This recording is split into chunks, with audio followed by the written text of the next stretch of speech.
Hi, I'm Peter J. Ray. Welcome to Adventures in History. Today's topic is Dearest Mother, Love Ruthie. Ruth Smallshaw Ray's Letters to Her Mother, 1945, Part 9. Suite 341, Goodison, Ypsilanti, Michigan, United States, June 24th, 1945. Dearest Mother, Hi, my little sweetheart. I wish I could hear from you, 'cause now I miss you. This is really swell, and new experiences are always welcome. Still, I know I'll be very glad to see you in August. This just makes me appreciate you more. Well, I could teach summer school. I know all that she knows. Familiar? I still believe it. I'm really glad I came. People who stay bottled up really narrow their lives. It was okay you and Pop had seen stuff, but I never knew there were places like this. Detroit's a great city, and I really like the American people. They're especially nice if they know you're a Canadian. I had a wonderful day, although I'm in the doghouse with the girls. I lost them shopping. I met a girl at the bus depot who was a USO hostess. She took me to supper at the Book Cadillac Hotel. You know, behind Palms. Really slick. Back at the bus depot, Beth was blazing, so they came back on the 8 o'clock bus because they were tired. So Helene took me to the USO, and is it ever the place? I had to leave early because we have to be in at 11:30, so leave Detroit early. However, it was all new experience. I think the American guys are the craziest of all. I met one from Tennessee who had to go back to the hospital at Battle Creek. I'm supposed to go visit him Sunday. He was wounded in Germany. I was hurtin', no one but this guy took a shot at me, so I shot back, and that's all. Now I'm in the hospital and wear a black uniform, so looks like a blinkin' prisoner, etc. Helene has a suite at Ann Arbor and asked me to go over some night this week. I went to church this morning and really liked the Episcopal Church. Same service nearly, but very young ministers and a very understandable sermon. Nice for a change. It's only a couple of hours to Chicago. Is Uncle Alf still there? The more I'm here, the more insatiable desire I get to want to see things while I'm down here. I can see all the shows I want to in Canada, and it's a sure thing you can't see cities unless you know someone there. So? Well, dear, I had a swell letter from Marion yesterday, 19 pages. She thinks Winnipeg is the place and is having a swell time, and wants me to spend some time there when I'm through here. Gee, a whole lifetime would be too short to really visit all the places you want to, wouldn't it? These big buildings and millions of cars and lines of airplanes really do something to you. There's a beautiful park with colored fountain in the middle of it. Oh, I know you've seen this stuff and more, but it's all thrilling to me, and the trees are so beautiful. Hey, let's make a date for next summer, you and I, to go to Vancouver and down to Washington, okay? They really have a strict meat ration here, but candy galore. I guess I've mentioned it before. Did you send Lottie stocks? The Hudson store is a block long, 16 stories and 2 basements, and can you ever get lost? They have everything. And the clothes, talk about extreme styles. You know your big white hat? It's the thing down here. Wish I had it. Could you send it? And the AF earrings? Has Bud gone to camp? Did you get the pictures developed? Can I see them? Do you like this of my babies? How did the election go? When are Daddy's holiday? I feel sort of cut off from you.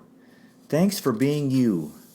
The girls thought you were both nice, etc., etc. Don't want to get conceited. Gee, I could do with another $100 now, but I guess I can't get my check across anyway. I want grips, and they're cheaper here, but it's a hole out of your pocket, and I see so many things I'd like to take back. I guess I'd better wait for a few weeks and see how the money goes. I finally had my fill of sundaes. I had one chocolate fudge too many for this week anyway. I hate to think of how Incoherent my letters probably sound, but look, darling, I'll be back to talk and talk. It's certainly a wonderful life. It gets terrifically hot, though. You can't even go out. Terrific to think of getting up at 6 o'clock, but it works. I practice teach tomorrow, 6 in between. Beth got one little one and Mary the two older ones, so I really got Joed. Still, I've come to the conviction that the children are the main thing. Argue away over methods, but treat the kiddies right and everything's okay. I try to anyway. Did you write Mrs. Parrott? I must. I've thought a lot about that and I'm still... Bye, dear. I love you very much, and I'll be seeing you, Ruthie. Michigan State Normal College, Ypsilanti, Michigan, United States, July 2nd, 1945. My dearest mother, oh, I love you, dear, and do I ever wish you were here about 1,000,000 times a day. So many things happen that I'd like to comment to you about. No kidding, Mother, they've got to develop mental telepathy to a greater extent, because if I ever start talking out loud the things I say to myself... Well, anyway, my best mommy in the world, it's a great life, no kidding. I got a wonderful letter from you today, only I just don't hear often enough from you. The mail's been swell. Marion's writing about every day, about 10 to 16 pages each. I got 2 today and 1 Saturday. I guess she really misses me. Anyway, it sounds good. Well, first, I'm very proud of this notepaper, but I'll have to go easy on it. Don't you like it, though? Oh, hey, try and find out if that has been a used film, couldn't you? And I do want to see the snaps. I think it has. Say hi to Bud when you write. How long will he be there? Marion said, I bet Bud is enjoying your account of the trip, but he's practically a forgotten man. It's so long since I've heard from him at all. Well, school's been all work and these kids are too conscientious. I'll probably get grades lower, but I don't care as long as this trip's a mental expansion and fun. They don't seem very happy, and I am very. Before I forget, it's really swell about Probe, and I'm very proud you were in on it, dear. Marion sent me the clippings about King. Boy, is that good. Marion still hasn't gone home and has had only 1 letter from her mother. I bawled her out, but she ignores it. She's crazy about Roger, but it's really too bad. No kidding. If I ever do that to you, I hope someone kicks me. Of course, I do lots of things worse, but believe me, dear, I'm sorry, and I do love you so darn much. Well, I'd sure like to see someone from Canada about now, someone I know. However, everyone is so very nice to me, I couldn't complain in 100 years. Mrs. Naylor, Dorothy, is so much like you, her ideas, that it almost hurts. She's really swell, and I've told her about you so much and showed her the hats. She is over 40, but looks very young. She doesn't resemble you a bit, but is tall, and more like Auntie Ruth used to, but she has a daughter 20 and a boy 17. She's from Texas. She's expressed so many ideas similar to yours. Ruth out of a clear blue sky. Stay teaching. You've got something to offer. Keep your career. Get married someday. Marriages and careers do mix if you keep your career out of your home life. She didn't teach for 8 years while her children were young. She's so nice because she's not stuffy about work. It certainly isn't age that makes people old. These 2 kids act far more, well, prudish. No kidding. Well, I've had fun, lots of it, and I'm still a good kid. But boy, you'd think I'd committed a crime. I didn't get in until 5 o'clock this morning. My conscience is clear. I missed the train. It wouldn't do any good to explain, though. Friday, Mrs. N took me to a show and lunch. Saturday, I went to Ann Arbor. Helene met me and we went shopping. I got a black cotton dress with white lace trimming, and does it ever look nice? No kidding. Well, Helene and her boyfriend and 2 girlfriends and a few fellows from an air factory came over and drove us around to whatever I'd like to see. Nice, eh? Anyway, Saturday evening they took us to the Checkerboard, sort of a nightclub in the country. They're okay. And I really had a super time. We danced and I thought it was really swell. Sunday they were going to drive us around too, but I wanted to go to Battle Creek, so I did. Helene went with me. It was definitely an experience for me. I got cards to send to you, but never did. I'm sorry, dear. Anyway, it's terrific. There are miles of the camp and the main city is packed with soldiers, every other one with an arm or leg off, and the prisoners of war are practically free. I even talked to 2 of them. I didn't know PW on them meant prisoners of war. They spoke English, but not well, nor do many Americans. I've had a lot of compliments on my English here. Thanks, Daddy. I can use $2 words where most American girls use 25-cent ones. Well, good for me. Also, thanks for the pennies. They worked in well from the first. No kidding, everyone is so swell. The way I look at it is that I don't know anyone really in Michigan, and the only way I'll ever have an interesting time is to make friends. You don't make friends, they just talk to you. Casual, not too much if I can help it. So far I haven't been wrong. Marge and Beth don't look at it that way. Consequently, Marge didn't do much and Beth has her relations, and I had a very nice time. 2 American boys took us into the officers' club. To these 2, that's bad. All we did was dance in the afternoon. By 5 o'clock, the one from Philadelphia, Pennsylvania, had asked me to marry him. Americans certainly don't waste time anyway.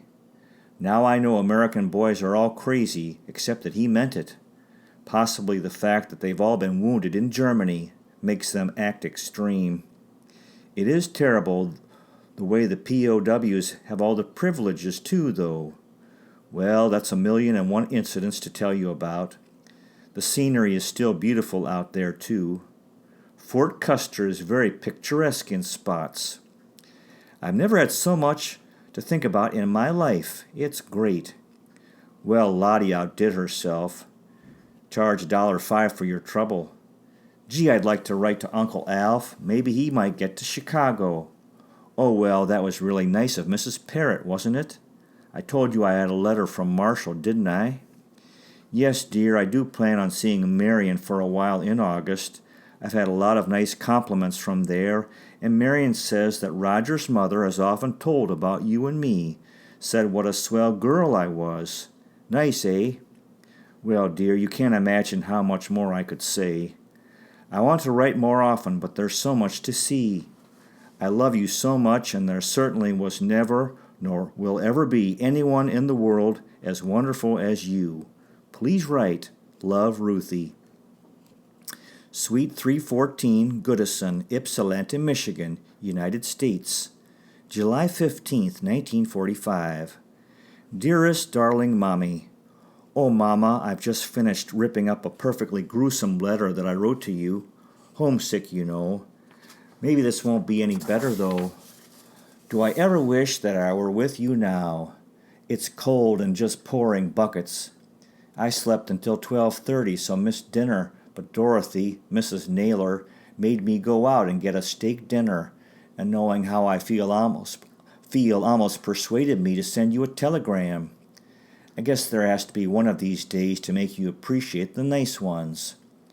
Ever since I've seriously thought about taking this job down here. Regina seems so far away. I guess I'm just not ready to go so far from you. But gee, I'm almost 21. When am I going to grow up? Anyway, maybe it'll take me a year to get used to the idea. Everything will work out the way God wants it to, I know. You know how I feel about the United States? Really swell, but Friday Dorothy and I went to Windsor, and well, it did something to me to be back in Canada. I guess I'm still a Canadian at heart, I know. I really believe that this is the land of opportunity, though, for deaf work anyway. Did I tell you the superintendent came and almost had us signed up? $1,840 the first year, $2,000 the next, etc. I believe I'll visit the Department of Education when I get back to see about a release. You haven't even written to tell me what you think. It seems like ages since I've heard. I'll send you an airmail stamp if it would help. Don't you ever even miss me at all? Well, we had a very nice time in Windsor. I spent all day looking for things for you, and Dorothy spent all day looking for things for her daughter. Oh yes, and she took me to dinner in Detroit, on the 32nd floor of a building where you could look out of the balcony over the city and the river and boats and see Windsor on the other side. It really thrilled me. Remember Vancouver? We'll have to go together next summer. Oh, I had the usual crabby letter from Marshall and a nice one from Jack, the Marine. He also sent me a telegram yesterday from Boston. He'll be down to see me Saturday. I think he's very nice. Oh yes, and Miss Kester, my instructor whom I practice teach for, said that Miss Pugh, Miss Pridmore of 2 years ago, was in, and said that the speech book I'd been making was very good. Friday, Beth and I taught rhythms in front of about 20 teachers. You know, this job is an opportunity plus. I thought that all the states must pay good, but Dorothy is only getting $1,875 and says all the places she knows starts off at $1,200 or $1,300. So I'd be doing good to get $1,800 for my first year. She thinks I should really try to get a release and come down immediately if I can. We'll see. But Mama, I'm really looking forward to being home the last 2 weeks in August, and we'll really have to do a million things. Remind me then so that I won't sleep away the precious moments at home.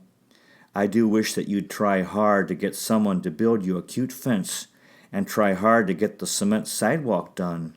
Have you even asked? You know, sometimes I wonder.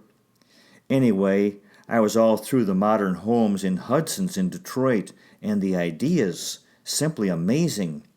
And you have all the background you need, just the ambition. I've got that, now with someone's energy. Well, we did accomplish a lot last fall before Miriam came and had fun and lasting effects too. We concentrated on the bedroom, and now it's the nicest room in the house. Did you after July 1st find out about the Venetian blinds? Dining room suite, rugs, anything? Well, it's up to you, no one else, dear. Have you had the courage to have your ladies in, or are you as yet holding out? Oh, honey, if you haven't, we'll really have to concentrate and do something about it. And believe me, in the fall, I'll start in with Mrs. Stewart's art class and paint you a picture. Dorothy just opened a bottle of olives and a box of Ritz crackers, so if I talk in my sleep tonight, you'll know why. I love you very much. Can't find that airmail stamp, but 7 cents will do it. Write soon. Love, Ruthie. Michigan State Normal College, Ypsilanti, Michigan, United States of America. Suite 314, Goodison. July 17th, 1945. My dearest Mommy. Hello, dear.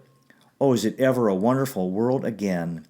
The sun's shining and I'm very, very happy. Nothing special, just a lot of nice little things that add up, beginning with a swell letter from you. You do love me, don't you? The snaps weren't so good, were they? But we'll try again. Thanks for sending on Frank's letter, but it would really be better if you readdressed it. Probably won't be any more via Stone, but just in case, you see, every time you enclose one, they open it for censorship. Anyway, the latest is that he expects to be coming back and maybe arrive in Montreal in August. Nice, eh? And I heard from Jack Porter, the Marine. And I heard from Bonnie. She's going to Banff, but will be in Winnipeg in August and see me. And, of course, Marion, too. Yes, dear, I've already told her about letting her mama in on it all, and I'll enclose what she said. So I guess it was my good little deed. Oh, I really hit the jackpot for mail. Even Mr. Downer, the other two, had written, but I hadn't.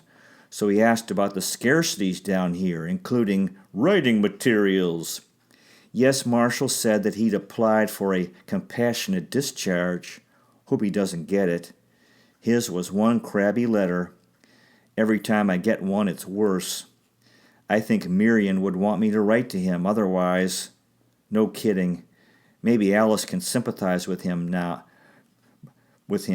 but by now it's too old a story. I'd like him to visit Battle Creek and see what he has to be sorry about. Well, to come away from the depression, tomorrow is the display in special education. We 3 have to teach.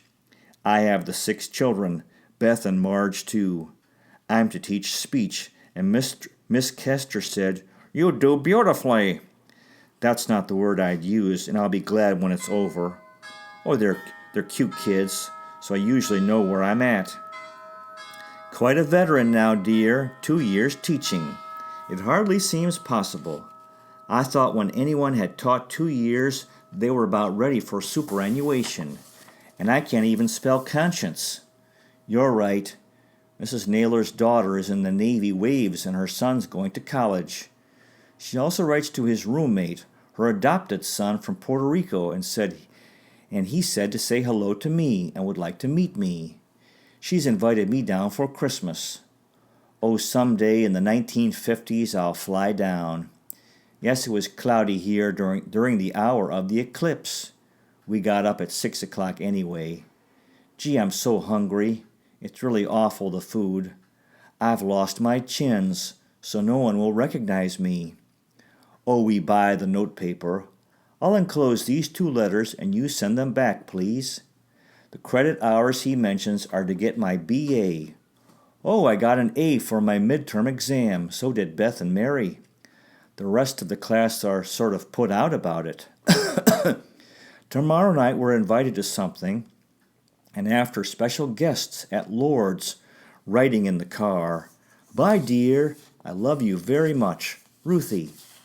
Suite 314, Goodison, Ypsilanti, Michigan, United States of America. July 17th, 1945. Dearest Bud, hi, and how's the best brother in the world? It was really nice to get a letter from you. I've only been away a month, so thought it was about time. Really, I'm glad you had a swell time at the beach. It sounds good to me even here. I really think you'd enjoy everything, too. When I remember how much fun we used to get out of our trips to the beach, Big Rock, Candy Mountain, etc., well, you will deserve and get a real trip someday, and I've wanted to teach down here, and it seems as if I were going to be given that opportunity. Don't you really think it's swell, Bud? Really, it amazes me sometimes how just at a crucial moment, and you wonder which direction to step, and there points an arrow, Michigan. I've been lucky, but honey, I still work. I'm glad you got your X, though. It'll be easier from now on as long as you don't slacken. Well, that's the epistle from Sister. Write again soon. I'm sorry about the snaps and would love to see yours. Bye now, your loving sister Ruth. Ypsilanti, Michigan, United States of America, July 28th, 1945. Dearest Mama dear, oh, I love you. Gee, I'm so sorry I haven't written before, but you know me, and a 6 weeks course, 5 weeks happy and 1 week work, and I do mean just that. But now it's going home tomorrow. Everything's been simply swell. I've enjoyed your letters so much, and feel so guilty for not writing. Marion's been writing regularly and says she misses not hearing from me too, but I'll make up for it to you both. I don't know how I'd got along if I hadn't heard from you. I thought the picture of Buddy's simply wonderful and really show it off. Be happy to see you all. Oh, Jack just phoned long distance, 60 cents. He's been trying to get me all day. His mother drove up from Indiana, and he wanted me to meet her, so they're driving into Detroit tomorrow and meet me at the station at 3 o'clock p.m. We stay until 3 o'clock a.m. before leaving for Toronto, so it'll be nice to have something to do. Really, everyone's so very nice. I was over to Ann Arbor to say goodbye to Helene and the kids, and they said they'd miss me, and Dorothy wanted me to go into Detroit, and then she flew to Texas. Guess what she gave me before she left? A jar of olives. Me. Said she wishes I'd meet a Texas fellow and go live down there. Hopes I keep on with my art, etc. Everyone's mushy like that. Ruthie eats it up. Oh, before I forget, has Marshall been to see you? He wrote quite a happy letter. I told him it was a wonderful world. He said he had his discharge and would stop off at Regina to see you this time. I guess Frank's really coming home soon. I had another letter today and he's on leave to London, etc. So it's a pretty good world from Ruthie's angle tonight. I wrote Marion a brief note and told her to go home and see her mother. She's been and is working at the Bay. Oh, Mommy, I'm so tired of schoolwork.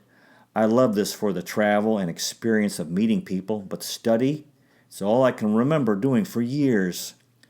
So next year I'm going to splurge, holiday or bust, and spend time all with you, and we'll go places and see people, see things and people.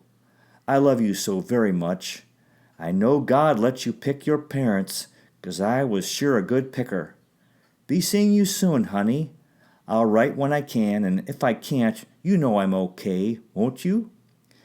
I've been as late as 5 o'clock in the morning studying, so you see. Except when I did that when I slept in and missed my class. Won't work. Oh, did I tell you they asked me to model for the life class? Quite an honor, but I slept in and missed that too. Darn. Bye, dear. I love you. I love you, and I'll write. Ruthie. To be continued. Well, that concludes today's presentation. Dearest Mother, Love Ruthie. Ruth Smallshaw Ray's Letters to Her Mother, 1945. Part 9. Good luck to you with your efforts in family history, if this interests you. Finding, preserving, and sharing old letters, diaries, and photographs, and interviewing elderly relatives while they're alive. You might consider liking and subscribing. You also might consider checking out our website, Adventures in History with Peter J. Ray, at peterjray.com. Thank you so much for watching. I really appreciate it. God bless you. Take care. And I'll see you next time.